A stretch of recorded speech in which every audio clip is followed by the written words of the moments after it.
You get me? I did tell you, mama. Ew. That is bring Elisa though. Agama. You know, as my head is shake. Okay, ladies and gentlemen, let's do this again. Rewind. Let's go. Let's go.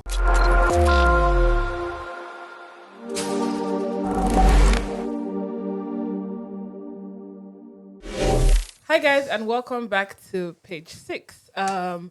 Today, I am your amazing favorite co-host. My name is Christabel, and I have with me. I go by the name Chicks, and you're welcome to PageSix. Yep. Yes. Today in the studio with us, we have someone who's very an amazing person who has made a lot of contributions to his community, both as a Nigerian and African on a global scale. So today we have Mr. Uche Okugo in the house. Before I introduce him, come and give him a round of applause. Woo! Mr. Uche in the building. Firstly, thank you for honoring our invite. It's an honor to have you here with us. I'm going to let you guys know briefly because, like I was saying earlier, I did my research about this man. It's a lot. I tried my best to summarize it. Okay. Hit us. Yes. Mr. Uche Okugo currently serves as the Investment Attraction Coordinator for Africa and Caribbean markets at the City of Brampton's Economic Development Office, where he leads initiatives to attract investment from these regions. In addition to his professional role, Mr. Uche is deeply involved in community service. He's the founder and president of the Network of Nigerians in Canada, NNC, an organization dedicated to uniting and empowering Nigerians living in Canada. He has a bachelor's degree in civil engineering and a master's in business administration, amongst other many certificates and accomplishments on his belt. So that is just the shots of Mr. Uche. There's more we're going to know about him in this podcast today. So thank you for coming, Mr. Uche. How do you feel today before we get into the nitty-gritty? Like, how's your day been like? First of all, thank you for inviting me. My day has been great. I woke up this morning excited about this drive. I live in Brampton, so it was like an hour's, plus or minus drive down here. So I've been looking forward to these days. So yeah. Very much looking forward to honoring you here. So thank you so much. Yep. And most importantly, Mr. Uche, your network of Nigerians living in Canada, right? You are the founder. Should I put it that way? And basically, you are dedicated to empowering Nigerians in Canada. So to start with, when did you come to Canada? Let's start. Okay. So I came to Canada in 2018, but the journey started in 2015. I have a friend that had migrated quite a while back. So sometime in 2014, we were just talking. And he was like, Canada will soon start this online stream for professionals, and you pretty much fit the profile. So he told me about the program, and I said, okay. Typical of my nature, I went online to search for it. Then they were starting the Express Entry Skilled Worker Program from 2015, the virtual version. So I just subscribed to the newsletter such that, hey, I'll get information when it starts. 2015 came, it started, I got the information, I was interested. I just checked my profile and I really qualified. I said, okay, let's apply. So he introduced me to somebody that started the process for me, right? Oh. But I was working then in Nigeria. I was okay. My wife was working. We were fine. I wasn't excited about the opportunity. So I really didn't give much thought about it. But he did go ahead with the application, right?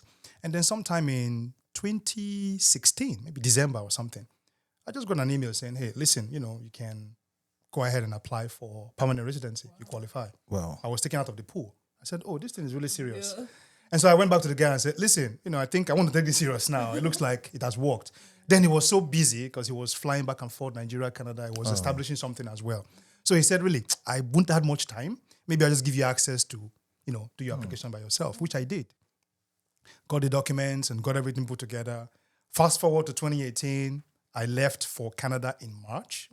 And since March 2018, it's been a beautiful ride. So, later this month, it will be my 7 years. Wow. Yes. And 7 is a wonderful I still remember that number. day. It was a Sunday morning. Okay. That day we arrived. Beautiful day. And we met one of the nicest immigration officers ever. So, I mean, that song by Lionel Richie, Easy Like Sunday Morning. I'm Gen Z. I don't know. Okay, guys.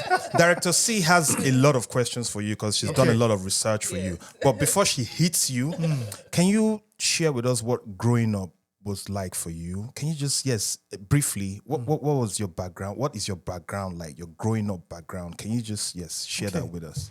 So we did have like a ice-breaking moment earlier. I was born and brought up in Warri. Okay. And I was lucky to have, both parents growing up. My mom had a business. My dad was working. Strict parents. But I learned a lot from my dad in terms of what he would teach and what he would show you to imbibe. And I learned a lot from my mom in terms of homekeeping and the importance of just showing love to people. My home had every relative of mine pass through. In fact, because of the way I grew up, I know all my relatives. Wow. Like my wonderful. uncles, their children, them the maybe grandchildren extensively. Like all over the world now, we are very close because somehow, some way they pass through my house. So I saw my parents accommodating. We weren't exactly comfortable. It was just a regular house, regular family, but we were very accommodating. So I grew up with that law from my parents, and my dad made sure that he gave his kids the basic. Even in their time, when people were giving birth to too many children, he went beyond that to understand the importance of education. So he made sure he gave every one of us at least a basic education. We all passed through the university, sponsored by my dad. Wonderful. And we all experienced that law from my mom as well. So for me, growing up showed me two sides. The importance of having the love of your parents, the care of parents, and also the importance of never letting love away from everything you do. And my dad taught me tons of things, like those little nuggets he would usually tell me. And it wasn't just telling me and it was stuck in my head. Okay. He told me and he lived it. So, for example, he'll tell me something like, a good name is better than all the money in the world. Facts. And I would see him live his life accordingly.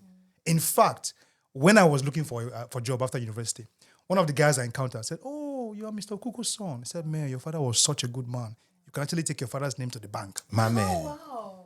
God. And that for me I was like, even if I don't get this work from this man, this thing he said. Is enough to, So, it's enough tonic. I'll count myself lucky. I learned a lot from my parents and even from my siblings. So I have 6 siblings, right? And I'm the 5th child. So I have 3 I'm the 6th child. I have 3 elder brothers and 2 elder sisters.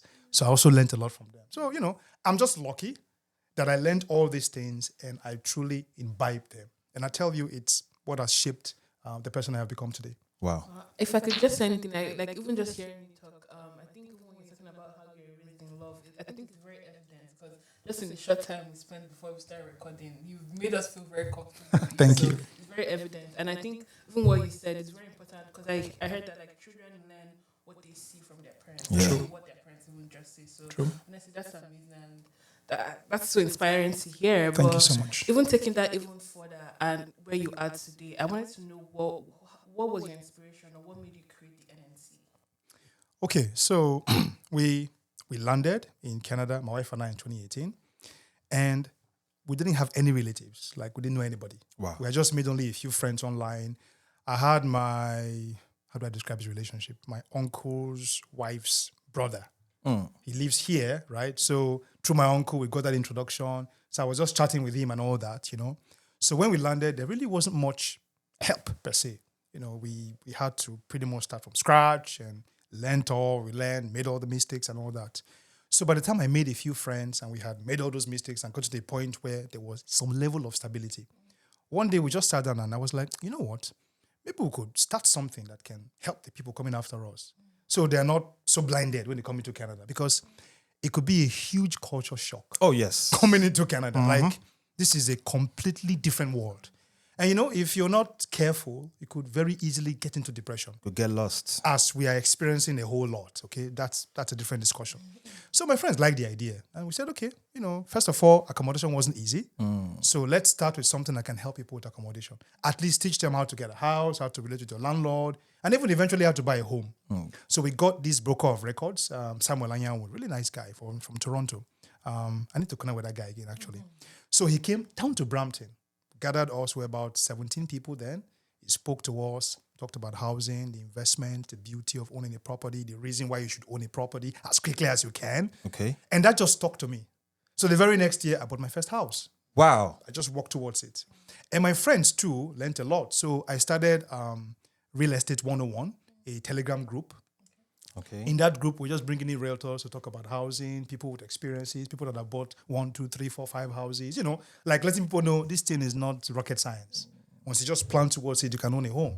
And the message was always, it is important to own a home as quickly as possible. Now, as we got people together, we realized that, listen, this is not all about housing. People have other challenges. Exactly. And so we said, okay, can we try to do other things for people? I now said, you know what? For this thing to work, we need support. For support to come, we need traction. Traction means you have to get publicity. Now, let's see if we can get the government involved. They would very easily give publicity. True. So we got the city of Brampton involved. We just wrote to them and said, hey, listen, we're this group, wanted to do something. As at that time, we just called Nigerians in the GTA, not the Network of Nigerians in Canada. So the city now responded then and said, you know what, you guys can do something better.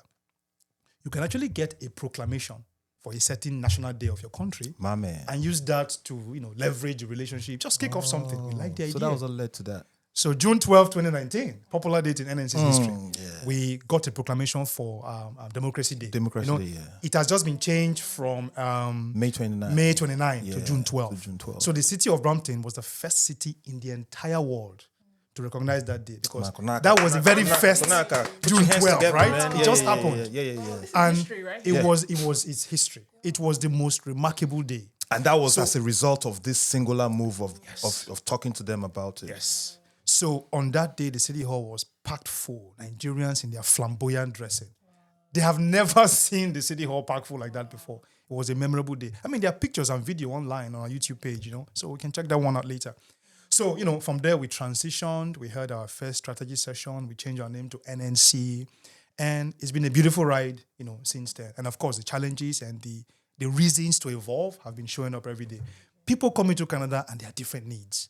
While you can't solve all the needs, you can at least try as much as you can to create an avenue for people that can solve different needs to also come on board. So NNC as an entity, what we basically do is just leverage relationships, leverage collaboration. So if you have realtors, for example, tell them, hey, listen, people need houses, whether rent or to buy. If you have people that are specialists with children, with adults, with education, whatever processes, we just leverage relationships and help people. And so every day we strive to create new relationships, to expand our base. And I tell you, it's been a beautiful ride.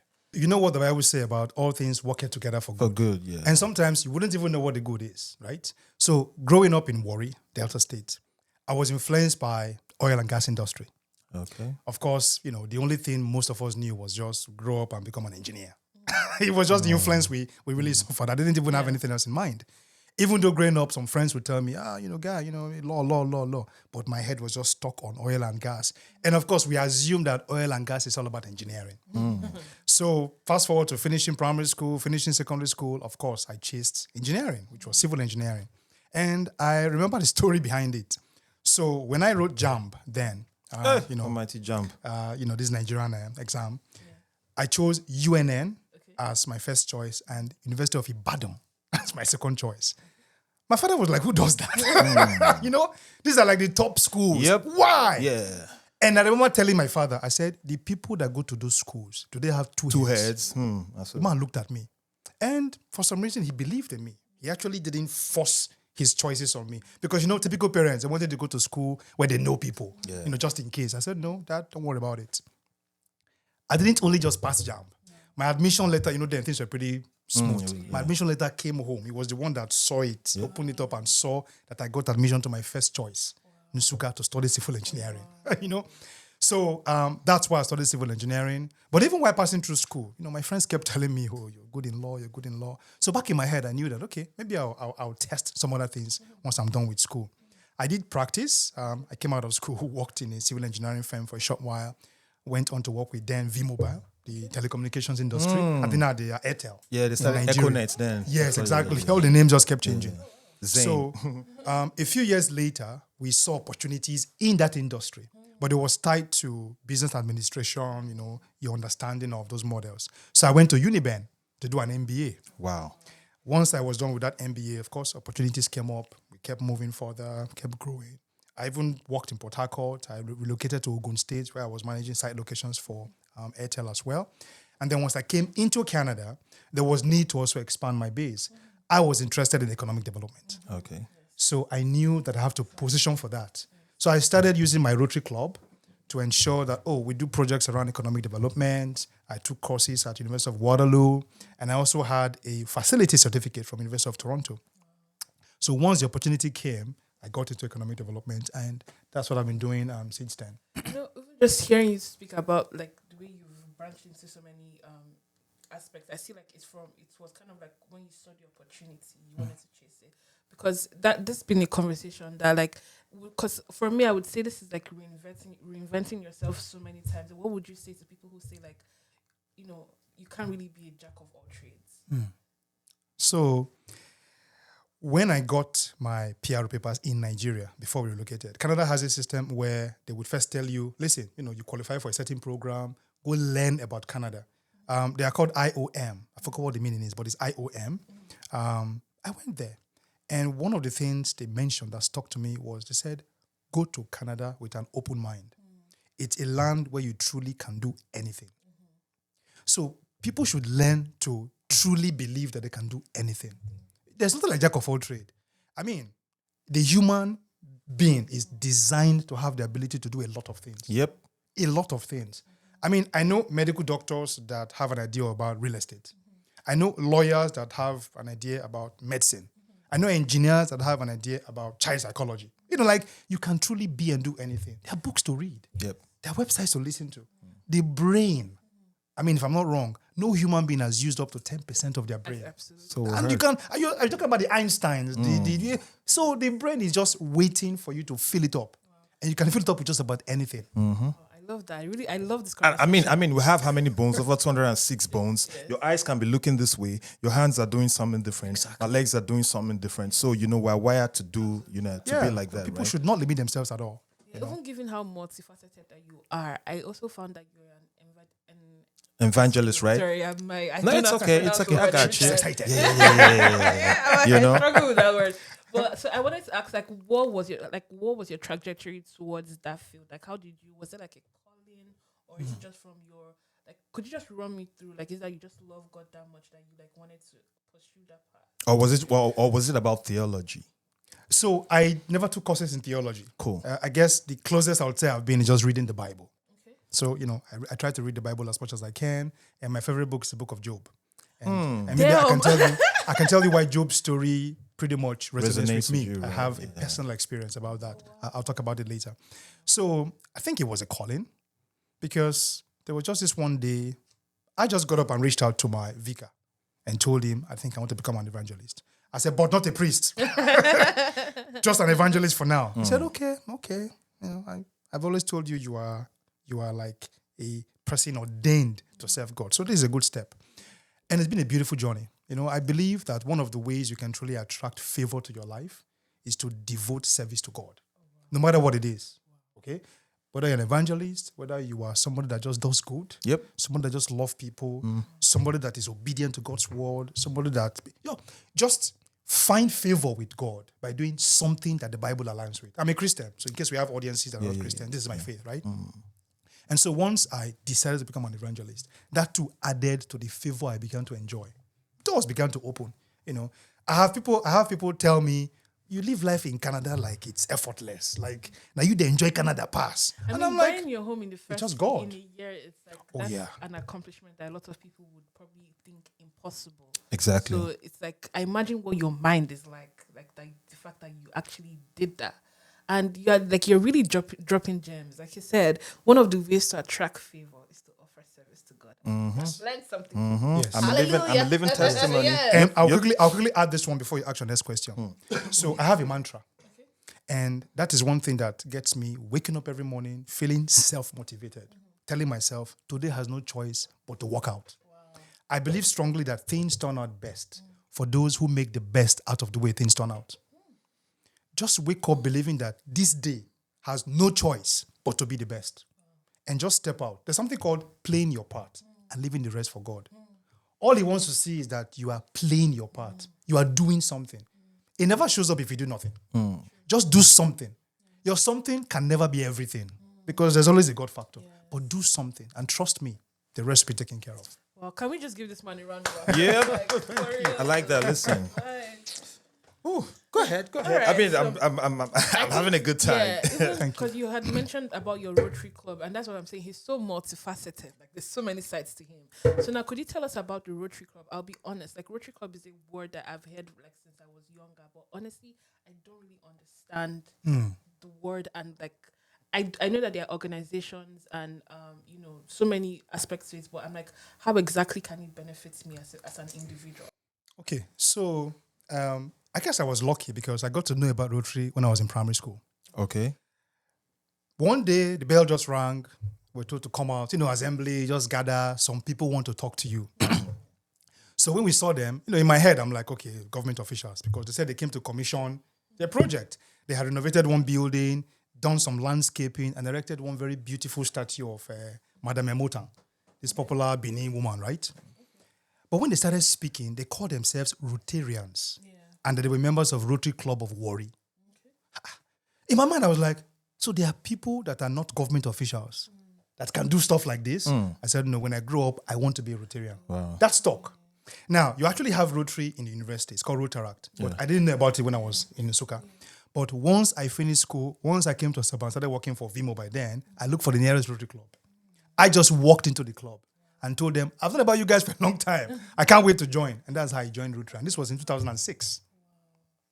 Fast forward all the years down the line, I've been a Rotarian. I've served in different capacities. I've been a Rotarian in District 9140 then. It's now 9141, 9142. I came to Lagos, formerly called 9110, now 9111, 112. They've split.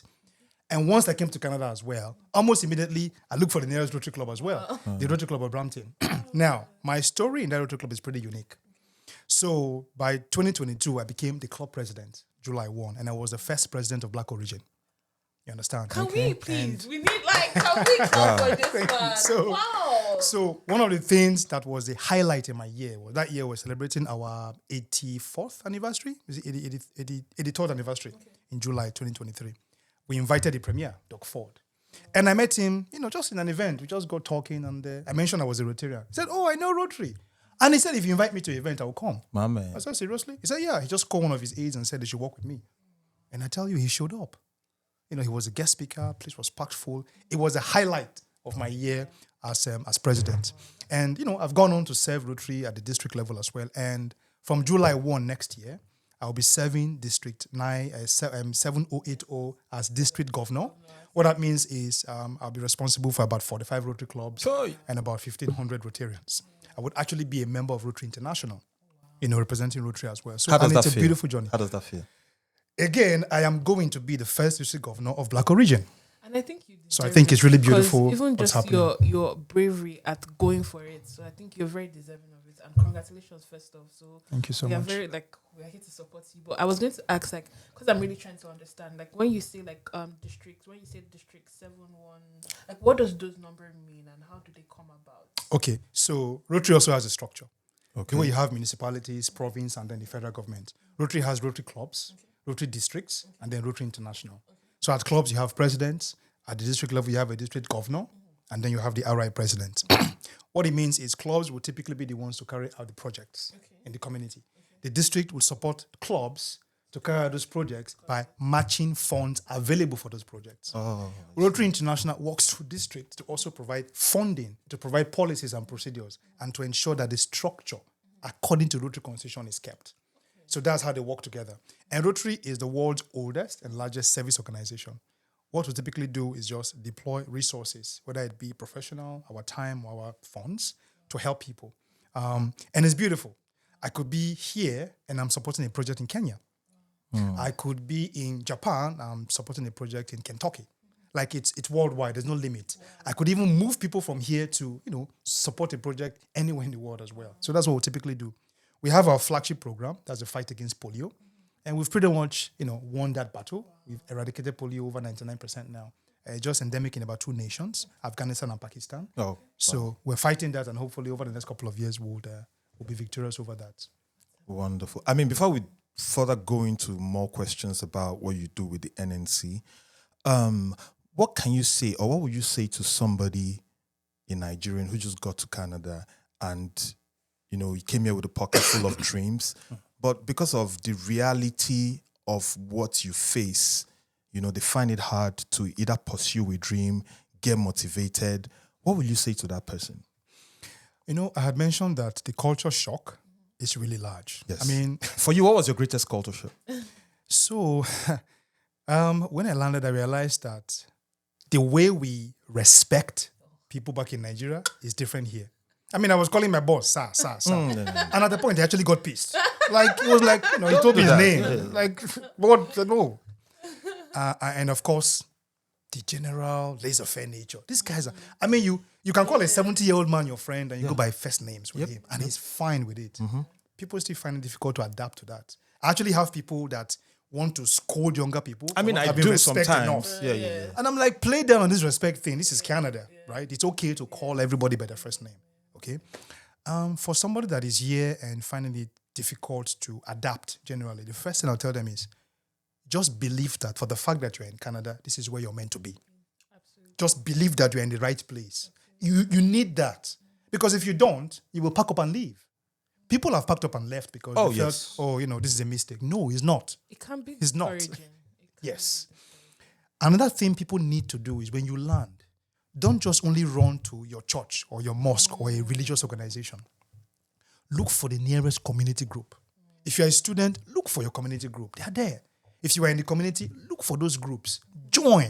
And once you join, make sure you ask questions. How do I do this? How do I get that? Who is this person? Who is that? Trust me, they will support you. Once I got in a couple of groups in Canada, I asked questions. In fact, I remember one group I joined. The first thing I said was, I'm going to miss being called engineer back in Nigeria. And that name stuck till today. So I'm supposed to call me engineer. Because here, it's a regulated field, so you have to be certified and all that stuff. So you have to ask questions. And I ask a lot of questions. Because if you ask questions, you will never miss your way. So let those people integrate into these groups. It will help them. And once they have done that, they pretty much move on from there. They'll be fine, trust me. So if you're listening out there, you heard what he just said. Yes. To see. So, going further now into the NNC, could you tell us, more definitely, some of your proud moments as a leader in that organization? So, one of the things we got involved with is collaboration. When we started, it felt like a superstar organization because we were just creating these relationships with the public and private sector. Nigerians were keen in. We had all these ideas. But it got to a point I knew that there are other groups existing. There are other individuals doing great things. Now, you don't have to look at their great thing and copy. No, look at their great thing and key into it. Key into it with a sense of, okay, how would this benefit members of my organization? How would this benefit the greater Nigerian population? So we took collaboration to a whole new level. And you see that happening a lot these days, right? We also ensured that once you're creating these relationships with public service holders, there has to also be a way to get the benefits. So for information, make sure you're getting, make sure you're getting information from them. Not just showing up for your events and, making your event look good because you have a lot of them. What do you have to offer in my community? How can you support us? What programs do you have? What funding structure is out there, whether it be grants or loans? What information generally can we get from you to share with the community? And also, we also ensure that for those not-for-profit organizations sponsored by the government, we also work with them because there are programs that they handle that we don't have to handle it. Again, we have to key into it. For example, we currently have a collaboration with Achieve. Achieve gets funding to, walk people through the skilled trades. And that is a very lucrative field. People always come here and they think skilled trade is like a last option. Yeah. It's not. Yeah. It's a major field on its own. Yeah. There are job shortages right now. There are jobs for them. Exactly. And another thing about the skilled industries, but back in Nigeria, there's a way we look at skilled people. Yes. You look at a mason man, the carry pom pom. You look at the tailor, you look at the but here you see that hairdresser. Exactly. But here you see people have dignity of service, right? I cut my hair with $50. Okay. And this guy probably has schedules every 45 minutes. Yep. So imagine how much he's making. And I engage him. I know he's doing well. Even the guy who does they collect my money too. There you go. Yeah. So, and my son, if he cuts his hair, is almost $25. Whoa. So imagine that from me alone, at least twice every month, he gets that $75 and then the guys that are into plumbing, HVAC, carpentry, electricals, those ones are way bigger. Yeah. They really make so much money. Some of them could earn up to $80, $100 per hour. Wow. Oh, yeah. When are they here? So let me ask you. So for somebody who, there are a lot of people listening and listening to us live right now. What are the biggest investment opportunities for Africans, for Nigerians, for Caribbeans in Canada? There are quite a number of them. Okay. Because the way the nation is structured, you have a stable economy. you have a stable currency, you have reliable government.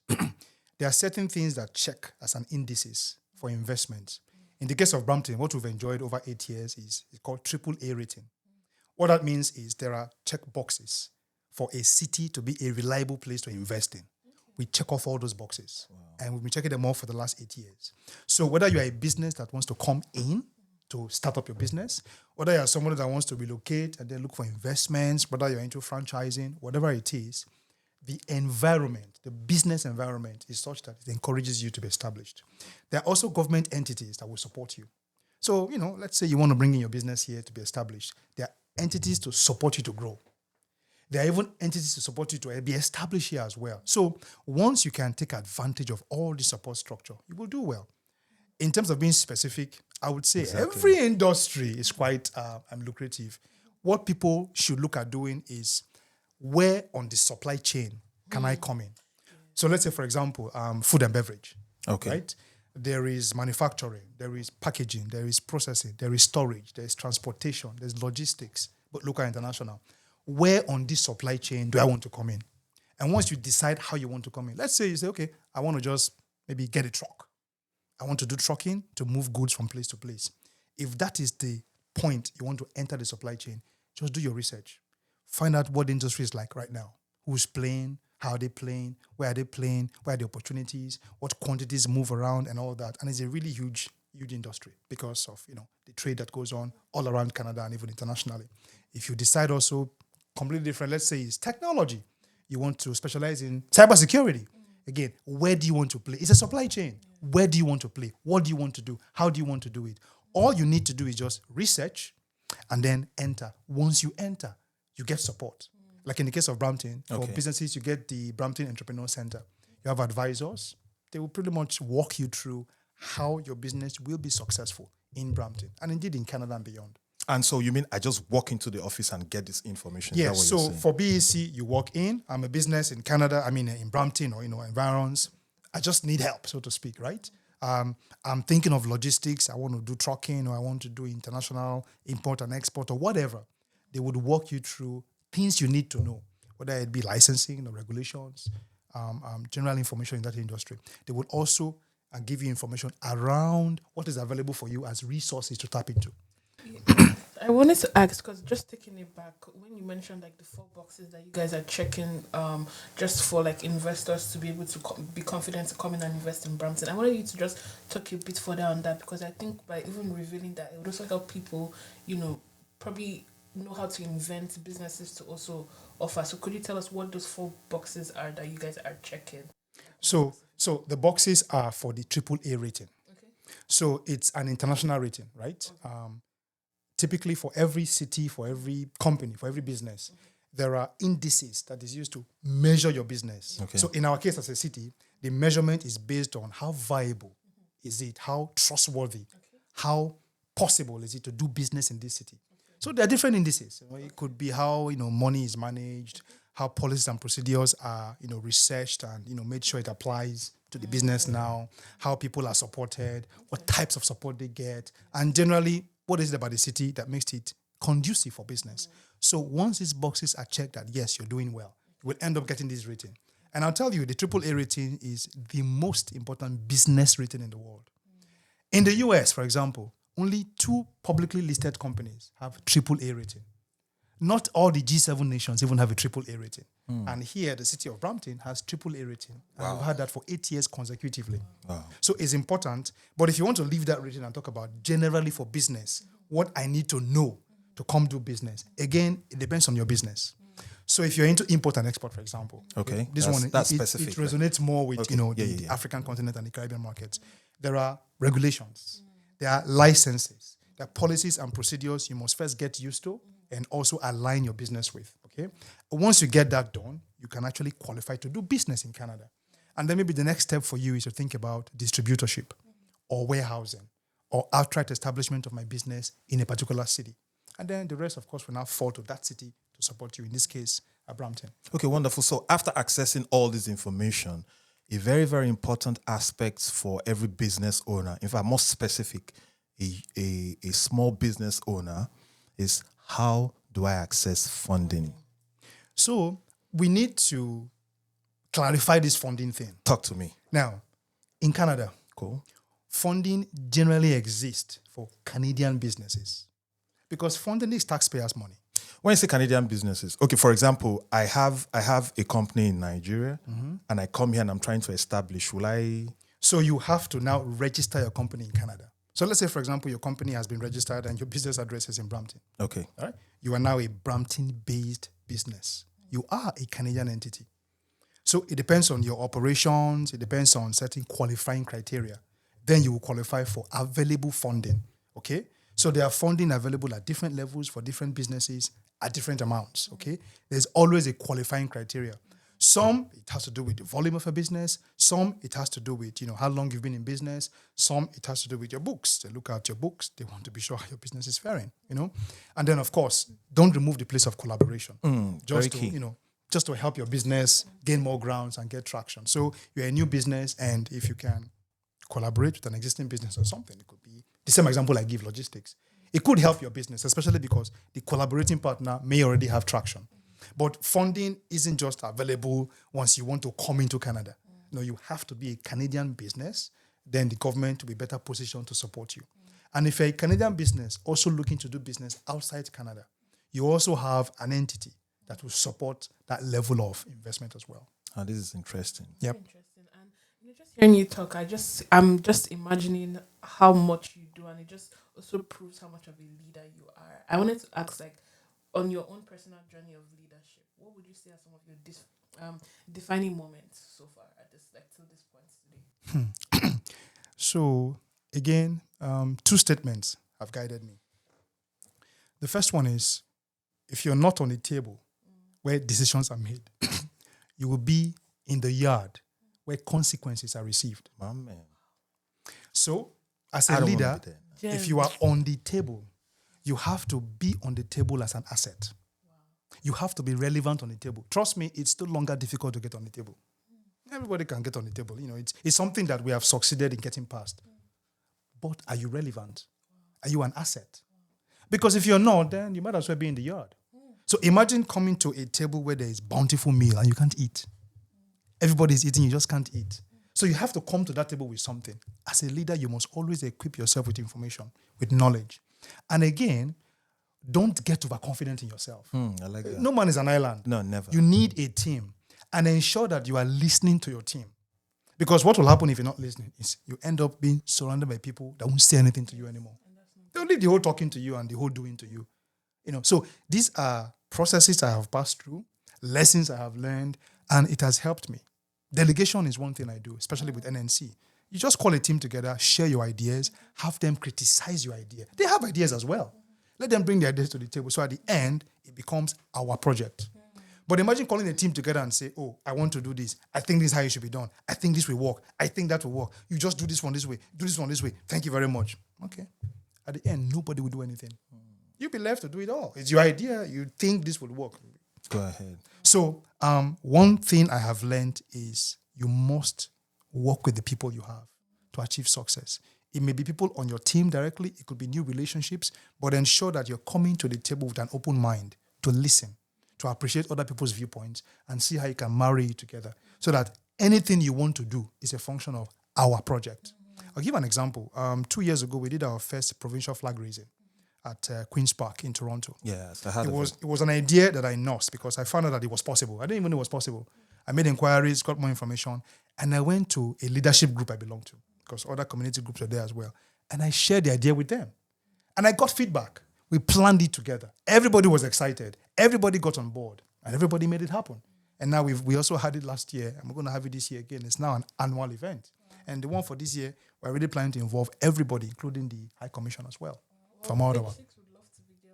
Oh, yes. I'll share the information, definitely. That would be lovely.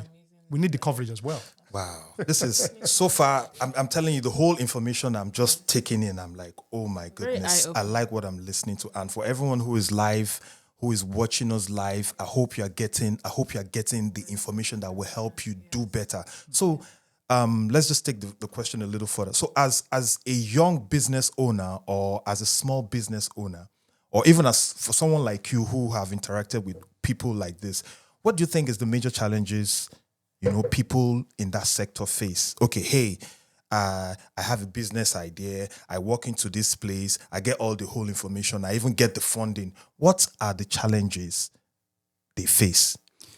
So, before now, I would very easily have mentioned funding. Small businesses are underfunded. But I realized that there's actually funding available. People are just scared of becoming big time. Oh, Jesus. Small businesses are afraid to grow. And I'll give you an example. Somebody has a really, really successful business running from their homes. Okay. It's convenient. They don't pay rent. They don't pay so many things. They don't incur so many expenses. Overhead is almost zero. They know that the business will do better if they get an office, employ people, grow. They don't want to do that. Because Why do you think what that that happens? means is on the larger scale, you have to become more responsible towards the government. Your whole book work will be different. You file taxes differently. You actually pay more taxes. You will make more money as a business, but you pay more taxes. People are just scared of being big time. You have opportunity to apply for either a loan or a grant. You see the process. They're asking for this, they're asking for that. Don't worry, I don't need it, Jerry. No. You need to wake up every day and tell yourself, I cannot be comfortable in my comfort zone. I'm a small business. I'm doing well. Okay, I'm making 100K every year. Why can't I make 200K? What do I need to do to make 200K? Okay, change location. Employ one person. Change the way you do your books. Get a new accountant. They don't want to do that because what they see before them is spending more money. I'm okay. And 100K is not bad after all. I can manage. And then next thing you know, 1 year, 5 years, 10 years, you are stuck there. And then one day, boom, a really big opportunity comes and you want to take advantage. You are like, yes, you are ginger to take advantage. But then because of the way you're running your business over the last years, it becomes an issue. The average bank or the average lender really wouldn't lend you money when they look at your books and they don't see business progress. Business 1 year, 3 years, 5 years, 100K, 80K, 65K, 75K, 99K, 80K. And then you want them to give you 250K. Really? It might be difficult for them, right? So small businesses need to plan to grow. They need to get off the comfort zone and become bigger. They need to get more information. They need to go out there and actually network with people that have gone beyond their stage, people that have done it and made it. Sometimes, Isaac Newton said something, I can see further because I have stood on the shoulders of giants. What that simply means is I don't need to toil. I don't need to suffer. People have done it before me. Just learn from them and move with the speed of light. So again, I would say small businesses need to move from being small time. I think what I took from what you just said is that small businesses need to plan to grow. I think Exactly. that's a huge factor that we really don't talk about enough. Well, thank you so much. Honestly, I think now taking it back to the NNC, I wanted to ask, what are your primary strategic goals for NNC in the next 5 years, and how do you plan to achieve them? You could give us maybe 1 year, then maybe 2 years, and then 5 years. Specific as you Now said. you're asking strategy. I'm trying to learn from you. You're very there's a lot I can learn. So, analysis is a function of looking at your past, what you've done, what worked, what didn't work. Working on the present, using the past to make sure, okay, I don't make those mistakes or whatever worked for me becomes better. And then use that to plan the future. If this can become better, how do I multiply it tomorrow? How do I even become more influential? How do I become my best? You know what they say? Good is not good enough if you can become better. Better, right? Yeah. Better is not good enough if you can become best. You understand? So, and some people will tell you best is not best enough until you can become better. Exactly. Yes. So you have to keep evolving, and it's a function of strategy. So in the last 5 years, we've had 2 strategy sessions. The first session was done in 2019. We had a 3-year plan, and that plan was basically focused on support for new immigrants. Last year, we had a new strategy session, and that strategy is focused on small businesses. Now, we realize that if you can get a new immigrant to quickly settle when they arrive Canada, they can quickly be ready to give back. And that give back is very important. This man is he sees with his third eye. He sees with his third eye. Imagine you support a small business. I just talked about them. Yeah. Imagine you support them with information, with people that can really help them, and they grow. And that small business is saying, okay, every year I can employ 2 people, for example, or every year I can employ 5 people, whatever it is, or every year I can do this, I can do that. A new immigrant comes into town, and you can help them key into these opportunities. And someone is in town for just say 6 months. He has a job, he has a house, He's even bought a car. If you go to that new immigrant to say, oh, you know what, we have this, do you have some time to spare? Naturally, they'll be inclined to do it. And I tell you, our community needs people that are ready to give back. We are at that stage where we are still building the community. So first, build the small businesses. Because everything you see other communities enjoy is a function of a strong financial base. They have the businesses that can give back. They have the credit unions that can support small businesses. They have access to the banks that can give all those loans you want to grow. So we need to build our community. So NNC structured that and we said, okay, how do we support small businesses? We went around to look at all the possible partnerships. People that know how to write grants, people that have access to loans, banks that can tell you what they want to see when you come and apply for loans. People that have done businesses successfully that can be mentors. Okay. So we have all these programs for them such that when small businesses are supported and they grow, it just has this ripple effect of rubbing off on our community. Again, it boils down to the new immigrants so that you can help them settle faster.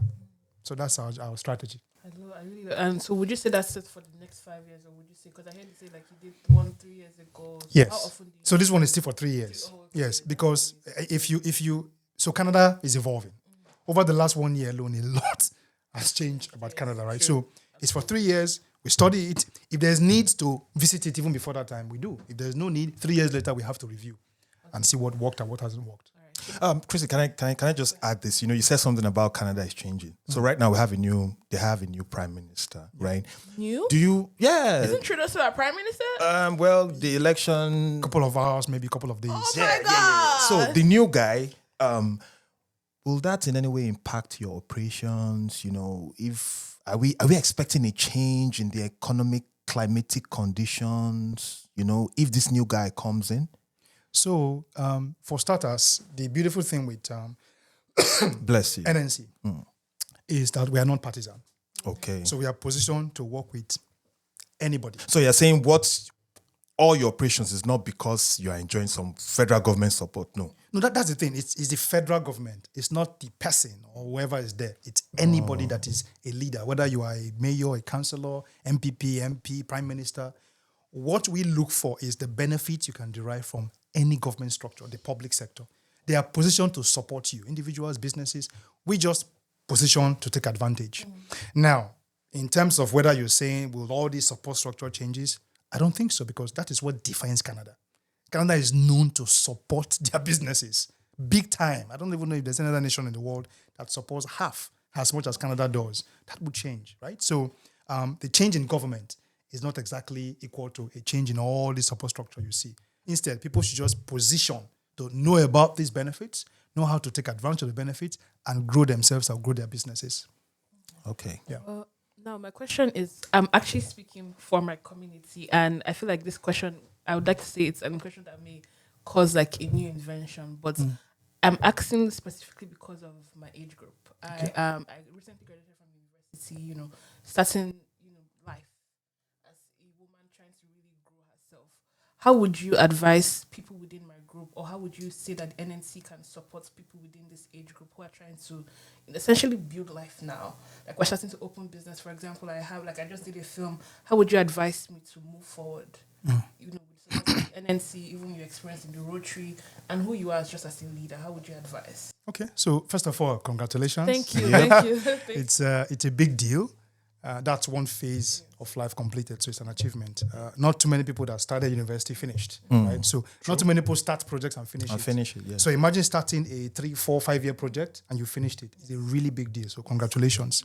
One thing I think the Gen Zs, right, need to key into is financial intelligence. In your time, things happen per second.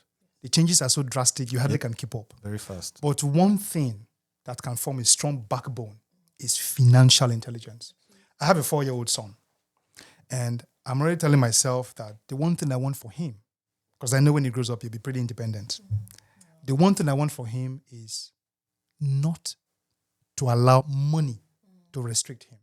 So a lot my wife and I are doing now is investing in his future so that he would have financial intelligence growing up and also a solid financial base once he's a teenager, a young adult as well. So for you specifically, one thing you can begin to do is build your financial base. You may have started, good, If you've not started, it's never too late. Because down the line, that's one thing that will work for you. I mean, you're into film. Sometimes you may not even get someone to sponsor an idea you have. And you know that this idea is profitable. It's a good one. Are you going to kill the idea because no funding? No. So you need to have that base and access to funding. So just begin to build your credit score, begin to save, begin to invest. That's one thing you need. And also make sure that you're not living an isolated life. Again, like I said, there's drastic change. You need to be informed about these changes. And one way to be informed is, hey, my peers, what's up? What's happening? I have this idea. What's your idea? You brainstorm. Once in a while, I just call people around just to talk. And at the end, you've learned something. Or you've shared something that they could learn from as well. Again, I would say no man is an island. It also applies to the Gen Zs as well. Thank you so much for that advice. I really just wanted to get your opinion on that. But I think I've asked most of my questions. Listen, I mean, just listening to him, I'm just enjoying. Sometimes I even forget that I'm supposed to ask him a question, right? What are you most proud of when you take a step back? I mean, there's this thing they call stock taking in accounting, right? When you sit down and you said 8 years ago, right? What are you most proud of in all your ventures? Okay, so I think maybe now is the time to tell that story. Yeah. Bring it on. Please. So remember I told you that my favorite book in the Bible is Job? It's Job, I wonder why.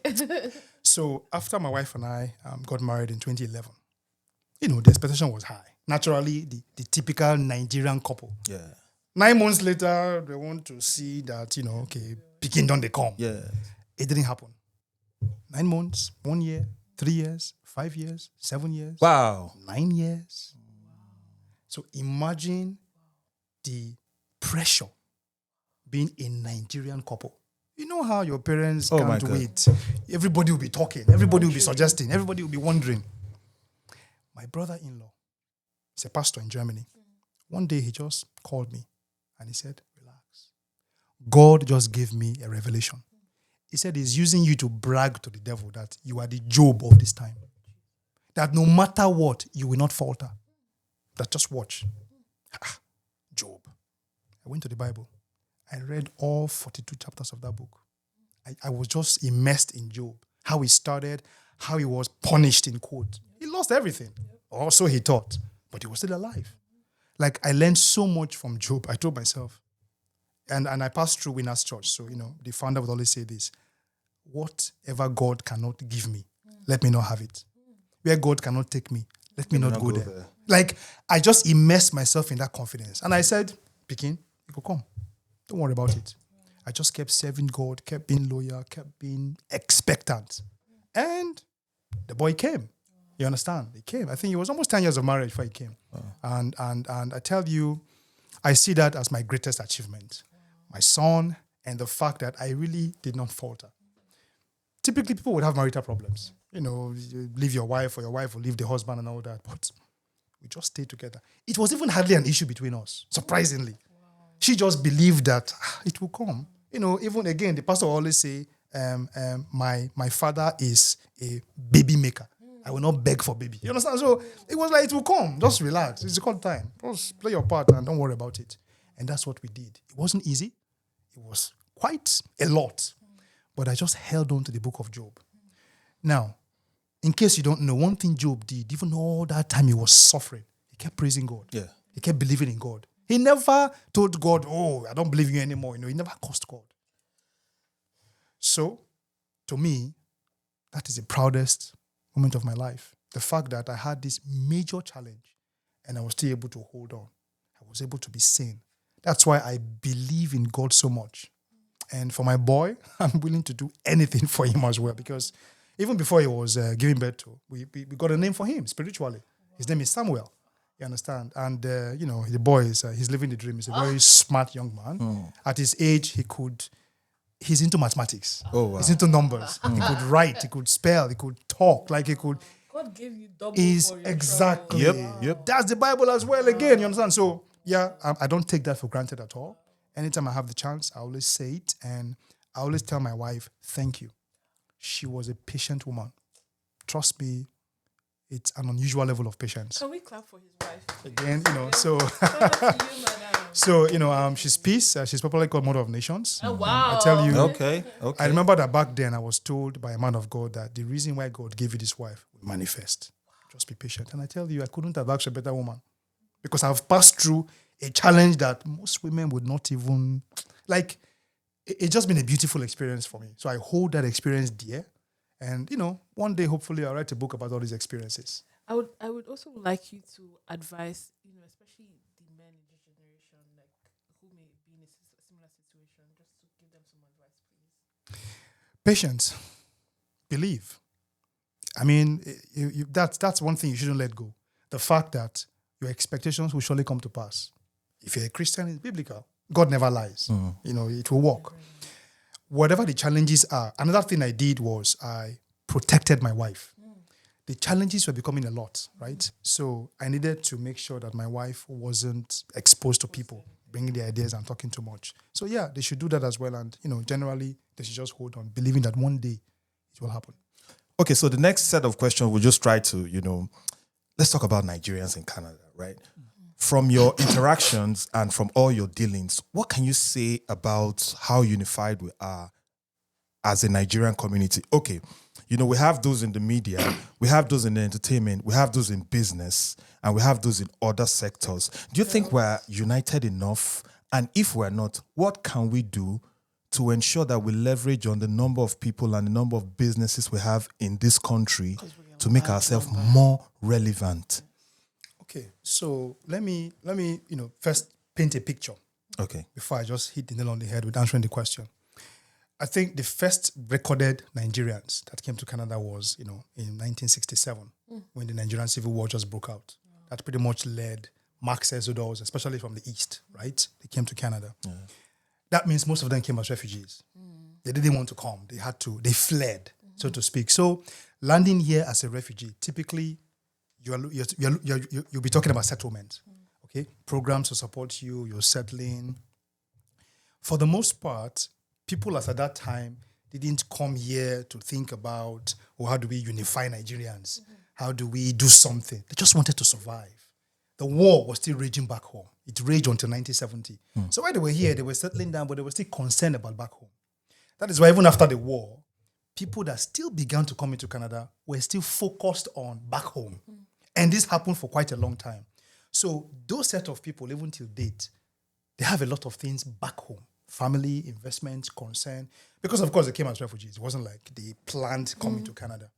Fast forward to times like, say, 2015, when Nigerians began to come here because they wanted to live on their own. It wasn't that they were forced. People thought about it. They planned it out. They came here. That means they were coming here to start a new home. So it was not a different thinking per se. Now, once you're thinking about my new home, you have to think about everything that makes a home. It's a building block of life. That means you have to integrate to the community. You have to be involved with things. You have to make sure that you are mixing up with other people. These new age Nigerians, I will call them, began to influence the older age. So, for example, when NNC started, I came across Nigerian Canadian Association. For the first time on that day, we had the event in City Hall. And I told them, I didn't know you guys were existing. So, I now got to know that they were existing. There were people that have been here for a long time, most of them. And so, their own mindset was a whole lot different. So they are also learning now that, okay, we have to do a whole lot more in terms of integration as a community and coming together. I think that is changing when you look at existing programs and how the Nigerian community is functioning. Okay. So now in Canada, we are about 200,000 Nigerians on record, and almost half of that is in the GTA. That's a crazy I'll say in number. Ontario, mostly in the GTA, which is just 25 cities within the eastern and the western part of Toronto. Now, with that bulk of people around here, it calls for a lot of community events. You have tons of groups doing their things independently, but now beginning to see the importance of collaboration. Especially because once you get to be involved with the public sector, you would want to do something with them. It's usually not easy for just you as an entity to do something. You need collaboration. So that sense of collaboration is beginning to kick in. And things are beginning to happen in that space. While I would say we're still, work in progress, a lot is changing. So that means there's hope for our community. We have tried to mirror what we need to do from other communities. People have talked about the Indian community, The Caribbean. the Caribbeans, and even the Filipinos. Yes. People are even beginning to talk now about the Liberian community, Yep. right? The Kenyan community, for example. Like, I know these people. So there are models that we have tried to test to see how it will work, and it's working. So give things time. We will get there where the Nigerian community will begin to work together, carry themselves along, and put a lot of issues behind. You know, I mentioned the war back in Nigeria because that still has a way of causing division over here in Canada. True. That's the history. But people are beginning to say, you know what, this is really my new home. It's also this person's new home. Let's leave all that division behind and see how we can just make our life here better, especially because of our children and our children's children. And I tell you, we're getting there pretty much. I know that there's been concerns about how do you get that Nigerian that feels wounded by fellow Nigerian to come out. Because there are Nigerians here that are doing extremely well. Yes. That have told themselves, I will not do anything with Nigerians. Nigerians. Yep. And why? Okay, why is that? Why is that? Some of them have had personal experiences that were not good. Some of them have heard about experiences and they're saying, I don't want to get into that. Have you had that kind of experience before? No, I've not. And I'll tell you why. Okay. A man of God from Nigeria was once asked, do you ever have problems? And he said, maybe I do, but I never know about it. Man. So what that simply means is he doesn't major in his minor. He doesn't focus on small time things. You eat the leaves and leave For the crying sticks. out loud, yeah. I have decided that for everything I am, I want to help people the most I can. You can't stop. So because one person did something bad, you now deny 100, thousands others of the opportunity. And there's something you possess that you could use to help somebody. So I never let all these issues of this person did this person to stop me. No, that's just one person. It's their point of view. It's their loss. That's my mentality. So if you have had any experience at all that is negative, no, everybody cannot be the same thing. You can't paint everybody with the same brush. You can't assume that, the Nigerian community cannot be trusted. That's not true. You now have immigrants coming into Canada for the first time with money, for the first time with recognizable education, for the first time with experience. I know somebody that landed and within the first 6 months, he bought a house cash. So it's changing. You can't judge that kind of Nigerian with what you have learned 10, 15, 20 years back. No, it's different. So if anything, I would say we need to dust ourselves up and engage because you have new age Nigerians, people that want to be part of something that will work, people that are bringing something to the table as assets. So for us, we are just positioned to be sure that we are creating those opportunities. So people can see that, hey, listen, there are Nigerians that you can work with, Nigerians that can, combine to make things happen. So if you're a Nigerian out there, out there that is saying, no, I don't won't do anything with a Nigerian.